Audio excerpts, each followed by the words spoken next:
तो आज हमने एक अध्याय समाप्त किया, किसका? अज्ञान का। तो अब बताओ, आपने भगवान को देखा कि नहीं?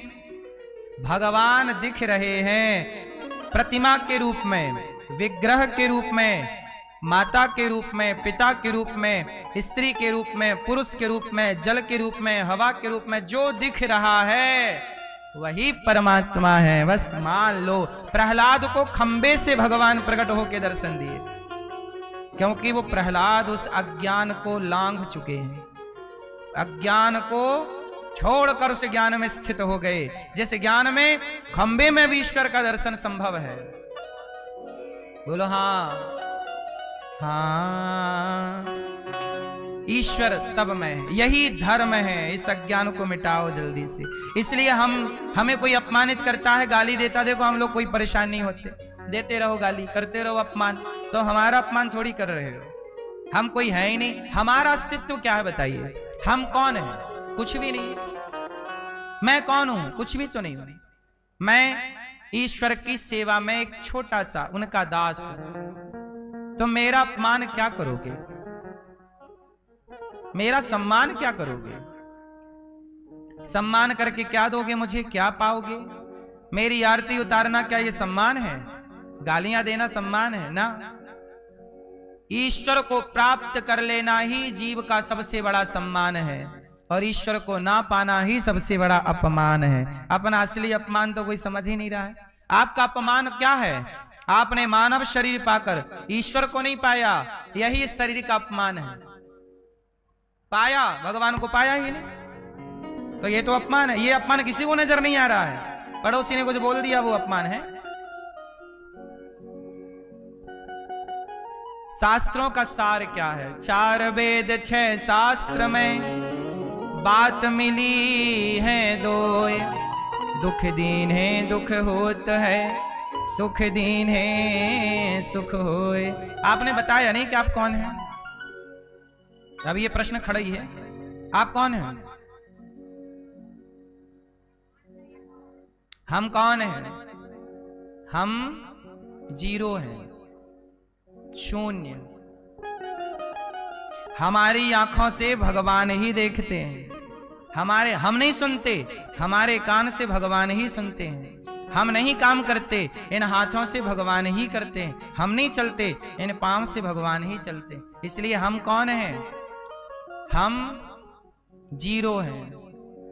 परमात्मा सब कार्य करा। हम नाचने वाली पुतली हैं, पर नचाने वाला परमात्मा। सब ही नचावत राम गोसाई, सबको वही नचा रहे।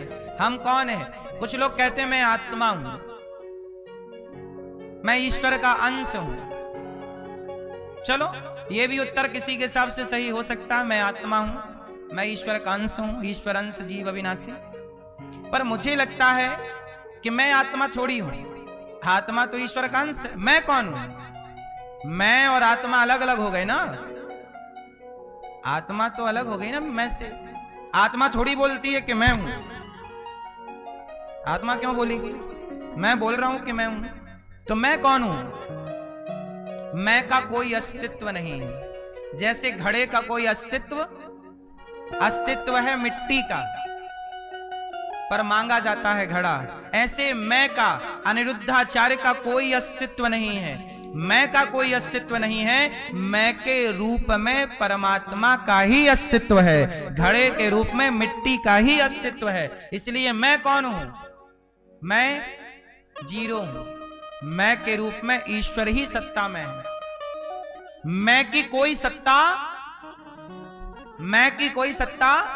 मैं केवल अज्ञान है। जैसे रस्सी में सांप का दिखना अज्ञान था, रस्सी में सांप का दिखना क्या था? अज्ञान था। ऐसे मैं का होना भी, ये मैं अज्ञान मिटेगा तो समझ में आएगा कि मैं तो मैं हूं ही नहीं, मैं के रूप में ईश्वर ही है। बोलो हाँ कि ना? मैं की अपनी कोई सत्ता, रुमाल की अपनी कोई सत्ता नहीं, सत्ता बीज की है। आभूषण की अपनी कोई सत्ता नहीं है, सत्ता गोल्ड की है।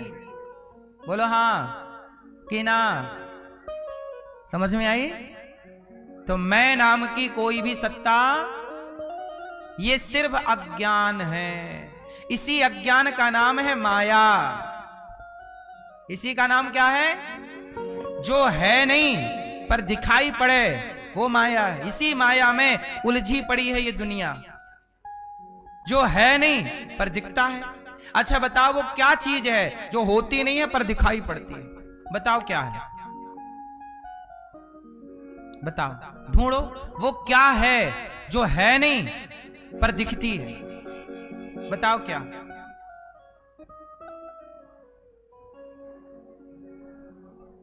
क्या है वो? क्या है जो है नहीं पर दिखता है या दिखती है? क्या? हवा? हवा है भाई साहब, क्या बात कर रहे हो? हवा है? हैं? अरे हम क्या, आत्मा तो है ना। हम क्या बोल रहे? जो है नहीं, है नहीं, है ही नहीं पर दिखाई पड़ रही है। क्या? परछाई? परछाई है भाई साहब, और दिख भी रही है।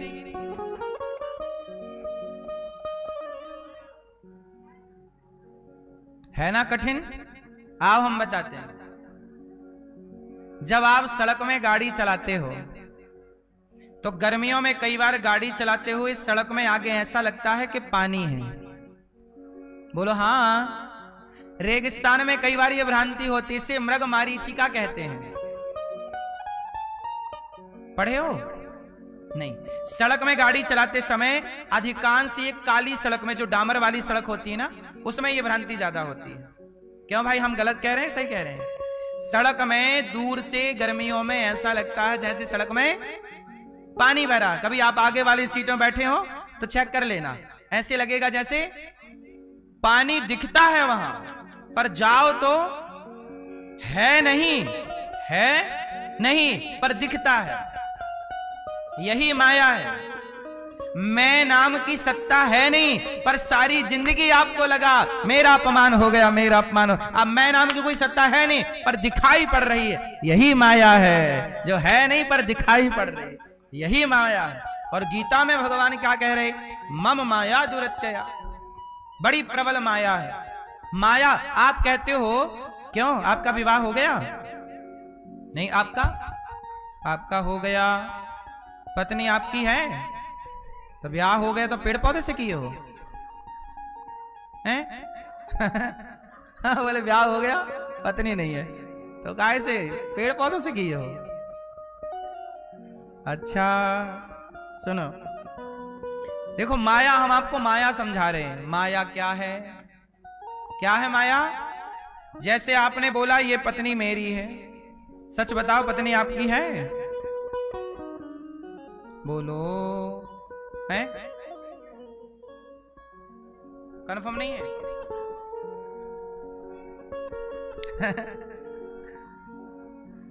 सच्ची है, वो आपकी नहीं है ना। आप किसी के पति हो। कल मैंने इसमें छोटी सी बात की थी, हम किसी के नहीं हैं और ना कोई हमारा है। ये रिश्ते व्यवहार में बोले जाते हैं कि ये मेरी पत्नी है, ये मेरा पति, ये मेरा बेटा है, बोला जाएगा, पर रियल जरा आध्यात्म दृष्टि से देखा जाए तो ना मेरी कोई पत्नी, ना कोई पति, ना कोई बेटा, ना कोई बेटी।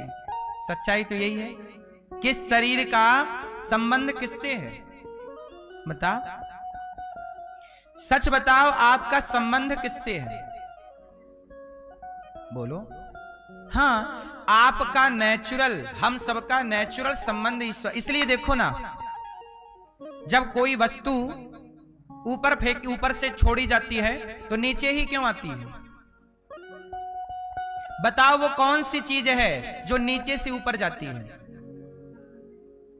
हर चीज ऊपर से छोड़ने पर नीचे आती है। गुरुत्वाकर्षण है, सिद्धांत पढ़ा होगा आपने। हर चीज ऊपर से नीचे आती है, पर वो कौन सी चीज है जो नीचे से ऊपर जाती है?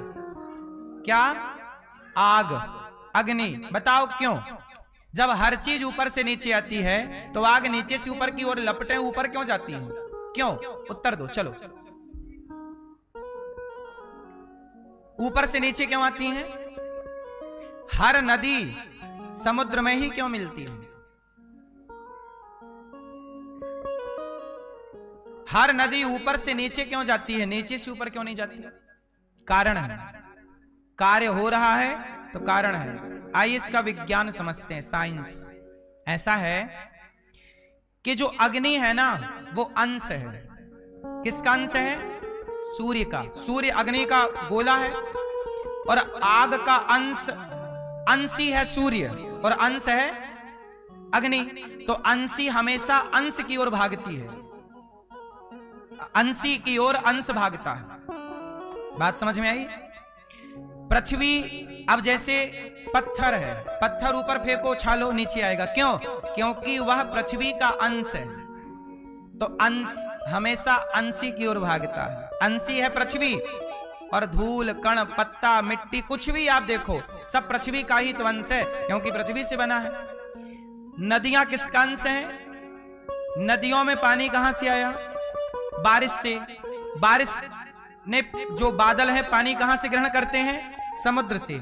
समुद्र का वाष्पीकरण होता है, बादल बनते हैं, बादल बरसते हैं, नदियों में भरता है, नदियां फिर पानी, क्योंकि समुद्र का ही वो अंश था, इसलिए नदियां समुद्र की ओर जा रही हैं। तो ये बात याद रखिएगा कि जो अंश होता है वह अंशी की ओर भागता। अंशी कौन?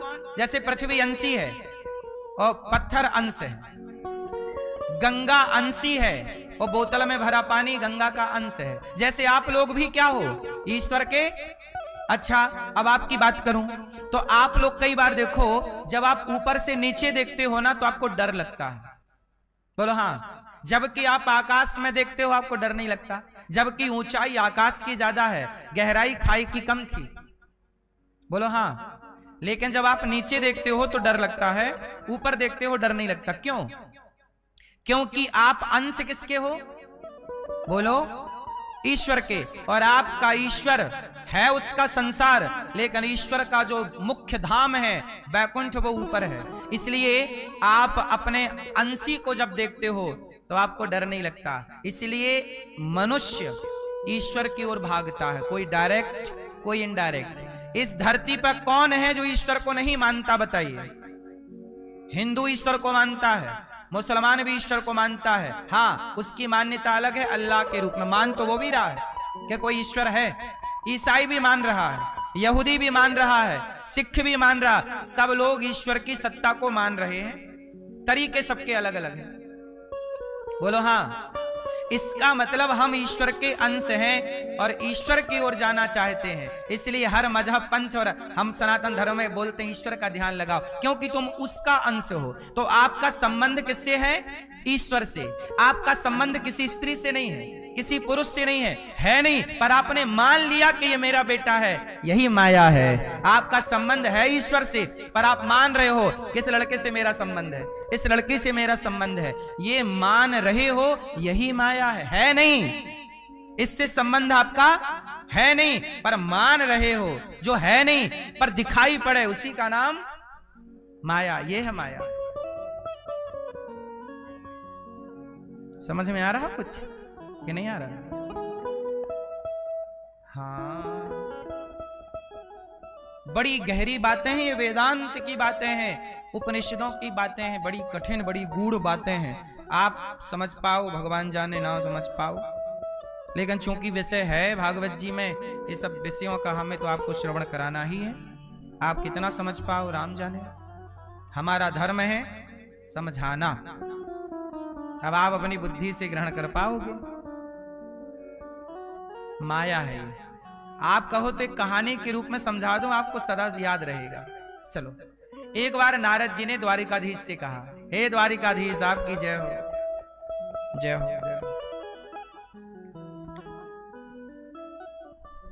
क्या है नारद जी? प्रभु आज आया हूं। भगवान बोले चलो भोजन करो। भोजन का टाइम था, भगवान ने नारद जी से कहा भोजन कर लो। बैठाए भगवान नारद जी को भोजन करा रहे हैं, भगवान की पत्नियां परोस रही हैं। भगवान नारद जी बोले प्रभु एक बार आपकी माया का दर्शन कराओ, मैंने सुना है आपकी माया बड़ी प्रबल है, बड़ी गहरी है, एक बार आप अपनी माया का दर्शन कराओ। अच्छा, आप लोग जो है ना, आप लोग पैसे को माया समझते हैं। आप लोग क्या मानते हो कि पैसा मतलब माया? माया केवल पैसे को नहीं, पुत्र को भी माया कहते हैं, बेटे की माया, बेटी की माया, जिसमें मन उलझा है सब माया है? बोलो हाँ। शरीर में आसक्ति है, माया में आसक्ति है, मोह है।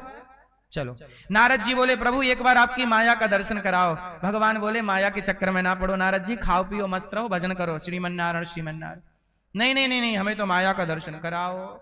चलो भगवान बोले भोजन हो गया, चलो थोड़ा टहल के आते हैं समुद्र के किनारे। द्वारिका समुद्र के किनारे किनारे भगवान गए, एक जंगल में चले गए। नारद जी बोले प्रभु थक गए, आपने प्रश्न का उत्तर तो दिया नहीं, आपसे बोला था कि माया का दर्शन कराओ, आपने माया नहीं दिखाई। भगवान बोले अच्छे काम करो, मैं प्यासा हूं, मेरे लिए एक गिलास पानी ले आओ, जरा सा पानी, मैं पानी पी के फिर बताऊं कि मेरी माया कैसी है। नारद जी बोले आप रुको, मैं आता हूं। नारद जी गए तो पास में एक गांव था।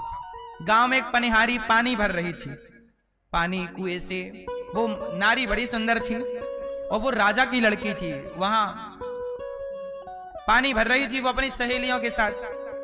तो नारद जी बोले देवी पानी मिलेगा? हाँ हाँ। उसी सुंदर कन्या ने नारद जी को पानी पिलाया। नारद जी पानी पी रहे हैं, कन्या को देख रहे हैं, बड़ी सुंदर आंखें हैं, बड़ा सुंदर स्वरूप है, बड़ा सुंदर। नारद जी बोले देवी आप कौन हो? बोले मैं राजा की बेटी राजकुमारी हूं, आप बहुत सुंदर हो, आप मेरे से ब्याह करोगी? नारद जी बोले मेरे से ब्याह करोगी? लड़की बोली कर लेंगे, हमारे पिताजी से बात कर लो। नारद जी गए, महाराज की जय हो, हमें आपकी बेटी से विवाह करना है। राजा बोले महाराज आप जैसा संत मेरी बेटी से ब्याह करेगा, ये तो मेरी बेटी के भाग्य खुल गए। आप तो देवर्षि नारद जी हैं और आपका मन ब्याह का है, कर लो। लो भैया ब्याह हो गया। कुछ दिनों के बाद राजा की हो गई मृत्यु। तो राजा के कोई बेटा था नहीं, तो वो एक लड़की थी, तो अब नारद जी बने राजा। अब नारद जी के कुछ दिनों बाद बच्चे हो गए, एक लड़की हो गई, एक लड़का हो गया। अब नारद जी गृहस्थ में रम आए थे पानी लेने भगवान की, और यहाँ शादी वादी करके बच्चे बच्चे तक कर लिए, हो गए बच्चे। अब एक दिन क्या हुआ, नारद जी आनंद से रहने लग गए। राजाओं की तरह वेशभूषा है नारद जी की, राजाओं की तरह रहन सहन है। एक दिन क्या हुआ, पता लगा कि पड़ोसी राजा ने आक्रमण कर दिया और वो राजा बड़ा बलवान था। अब नारद जी तैयारी करें युद्ध की। अब ये नारद जी राम राम नारायण नारायण जपने वाले, इन्हें को कहां युद्ध करने की कला आती। युद्ध करने गए तो हार गए, और हार गए तो जीतने वाले राजा ने खदेड़ा, और खदेड़ा तो नारद जी भागे, और भागे तो अपनी पत्नी और अपने बच्चों को लेके भागे। भागो भागो भागो, सब बर्बाद हो गया। दूसरे राजा ने कर लिया कब्जा। अब नारद जी अपनी पत्नी का हाथ पकड़े, एक छोरी को गोद में, एक छोरे को दूसरी गोद में लेके भाग रहे नारद जी, और बोल रहे बचाओ बचाओ बचाओ। 2-4 घंटे भागे, कांटे माटे भी लग गए, पत्नी भी भाग थक गई, स्वामी में थक गई। नारद जी बोले भागो वो राजा आ जाएगा, अभी पकड़ लेगा और बंदी बना देगा हम सबको, चलो चलो मार डालेगा, चलो चलो चलो। बच्चे बोले पिताजी भूख लगी है, छोटे छोटे बच्चे भूख लगी है। नारद जी बोले अच्छा वो नदी के पार गांव दिख रहा है, वहां चलो, शायद कुछ भिक्षा में मिल जाए, रोटी वोटी मिल जाएगी। नारद जी ने देखा वहां एक पुरानी सी नाव थी, टूटी सी। नारद जी ने बेटी बेटा और पत्नी को नाव में बिठाई और चले। संयोग देखिए कि नाव पानी में डूब गई बीच में, और जैसे ही डूबी तो नारद जी की पत्नी डूबने लग गई। जैसे तैसे नारद जी किनारे लगे, बेटा डूब गया, बेटी। नारद जी चिल्लाए हे भगवान क्या बिगाड़ा था मैंने जो तुमने मेरी पत्नी छीन ली, पत्नी डूब गई। क्या बिगाड़ा था जो तुमने बेटा छीन लिया, बेटा डूब गया, बेटी डूब गई। अब नारद जी लगे रोने जोर, हे भगवान तुम बड़े निर्दयी हो, बड़े निष्ठुर हो। तब तक भगवान आ गए। भगवान बोले नारद जी पानी मिला? नारद जी बोले प्रभु आप, अरे आप ही तो बोले थे कि पानी लेके आ रहा हूं, मैं 1 घंटे से आपका इंतजार कर रहा हूं। नारद जी बोले अभी 1 घंटा हुआ? 1 घंटे में हमारे बच्चे भी हो गए और ये नदी में डूब भी गए। भगवान बोले नारद जी क्या हुआ? बोले नारद जी मेरे बच्चे डूब गए। भगवान बोले वाह नारद जी आप तो नारद हो, ब्रह्मचारी हो, आपके कहां बच्चे हुए? प्रभु क्या ये सपना था? भगवान बोले सपना नहीं था, यही मेरी माया है, यही मेरी माया। ये क्या है मेरी? है नहीं पर दिख रहा है। नारद जी के कोई पत्नी बच्चे थे नहीं, पर क्या लगा मेरे। कब आदमी उलझ जाए किसमें? आप लोग भी कह रहे हो ये मेरी पत्नी, ये मेरा बच्चा, ये भी एक माया है पगले, है कुछ नहीं, पर मान लिए कि मेरा है, मेरा मेरा। नारद जी चरणों में गिर पड़े, प्रभु क्षमा करो आपकी माया बड़ी कठिन है। 1 घंटे में ही नारद जी के साथ पूरा खेल हो गया। भगवान इतनी चुटकी, इतनी देर में, भगवान के इतनी देर में ये संसार में कई कल्प बीत सकते हैं, कई युग बीत सकते हैं भगवान की इतनी देर में। आप जरा एक चुटकी बजाओ, बस भगवान की चुटकी बजाने में कितनी देर? इतनी देर। भगवान के इतनी देर में कई युग बीत सकते हैं। जो आप खेल देख रहे हो ना कि आपका जन्म हुआ, बुढ़ा हो गए, आप मर गए, ये ईश्वर की एक चुटकी बजाने से भी कम वक्त है। आपके 100 साल गुजर गए और भगवान का भी पलक भी नहीं झपकी। इसलिए भगवान है, उनकी माया सबके बस की नहीं है। इसलिए संसार में रहो, पत्नी पति के साथ जिम्मेदारियां पूरी करो, पर ये मत कहो कि ये मेरा है। सदा यही कहना कि भगवान मेरे हैं, प्रभु मेरे हैं, भगवान के सिवा मेरा। यदि आपने जगत को अपना माना तो फिर माया पकड़ लेगी, फिर उलझाए रखेगी। इसलिए जगत को मेरा नहीं, जगन्नाथ को मेरा कहो। मेरे तो गिरधर गोपाल, दूसरो ना कोई, भगवान मेरे हैं। भगवान से संबंध जोड़ना है और किसी से संबंध जोड़ने की जरूरत नहीं है। भगवान ने 24 अवतार धारण किए। कितने अवतार हैं भगवान के? 24।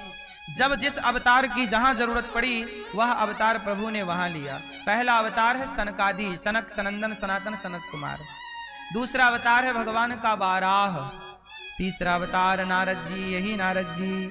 चौथे अवतार नर नारायण। पांचवा अवतार कपिल भगवान, जिन्होंने मां को उपदेश किया सांख्य शास्त्र का। छठवां अवतार दत्तात्रेय जी। दत्तात्रेय जी ने कितने गुरु बनाए? 24। क्यों बनाए? कि सीख कहीं से भी मिल जाए ग्रहण कर लो। शिक्षा जरूर पानी चाहिए, कहीं से भी शिक्षा मिल जाए ग्रहण कर लो। आप लोग सीखते हो कि नहीं? जीवन में महान वही बनेगा जो सीखता रहेगा। कहते ना सीखना बंद तो जीतना बंद। इसलिए क्या करते रहो, हर दिन कुछ ना कुछ सीखो, अच्छी चीजें सीखो, पढ़ो। क्या सीख सकते हो? क्यों? आप जल से क्या सीखते हो? जल, पानी, पानी से आपने कुछ सीखा क्या? आप बताओ। नहीं बताओगे। ये मैया सो गई क्या? मेरी माँ गई। मैया, हमने बोला ना कि हम ज्यादा कठिन विषय बोलेंगे, आप सो जाओगी। चलो सुनो, बताओ जल से आपने क्या सीखा? ये भैया बताएंगे। पानी से आपको क्या शिक्षा मिलती है? हैं? पानी से पेट भरता है, शांति मिलती है, नहाने को मिलता है पानी में।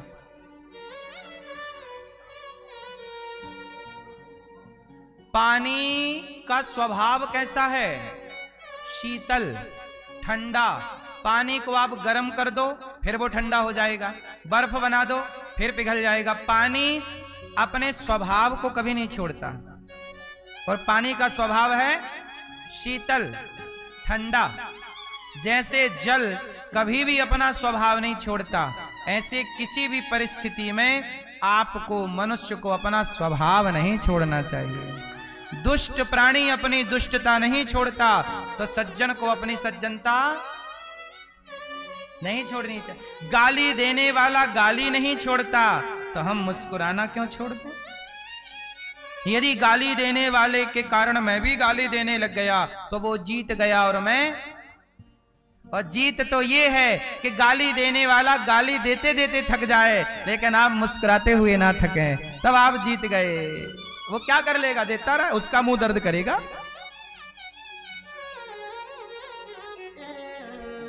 गाली हमें दे रहा नहीं, हम अनिरुद्धाचार्य को कोई गाली थोड़ी दे सकता है। यदि देगा तो हम क्यों माने कि हमें दे रहा? अनिरुद्ध नाम के बहुत धरती पर लोग रहते, हो सकता है वो दूसरे अनिरुद्ध को गाली दे रहा हो, हम ये क्यों माने कि हमें दे रहा है? आप लोग ये मान लेते हो कि मुझे दे रहा है, मुझे बोल रहा है। आप ये क्यों मान रहे हो कि मुझे दे रहा? हो सकता है अरे वो आपको भी दे रहा है, पर आपकी समझदारी ये माननी चाहिए नहीं हमें नहीं दे रहा, उसको दे रहा है। हम क्यों अपने ऊपर ले? क्यों? सही। शंकर जी को भरी सभा में गाली दे रहे थे कौन? उनके ससुर जी दक्ष प्रजापति, भगवान शिव को भरी सभा में अपमानित किया दक्ष ने, पर भगवान शिव ने एक बार भी पलट करके जवाब नहीं दिया। क्यों? गाली का बदला गाली नहीं हो सकता। दुष्ट व्यक्ति के आगे हम भी दुष्ट नहीं हो सकते कि हो जाएं? भैया, गाली का बदला गाली है क्या? अपमान का बदला अपमान है? नहीं। कोई आपको शंकर जी को गालियां दी, पर शंकर जी चुप रहे, एक बार उत्तर नहीं दिए। चाहते तो शंकर जी शक्तिशाली हैं, जला के भस्म कर देते दक्ष को। नहीं, इसकी तरह हमें नहीं बनना। चुपचाप चले गए। जहां आपका अपमान हो रहा हो वहां आपको जरूरत नहीं है कि आप पलट कर जवाब दें। चले जाना, उस स्थान को छोड़ देना समझदारी। तुम चिल्लाते रहो, जब तुम्हारा दिमाग ठंडा होगा तब तुमसे बात करेंगे। अभी कहां तुम्हें कोई बात समझाएं हम, तुम्हें समझ में आएगी नहीं, क्योंकि तुम्हारा दिमाग अभी कचरे से भरा है।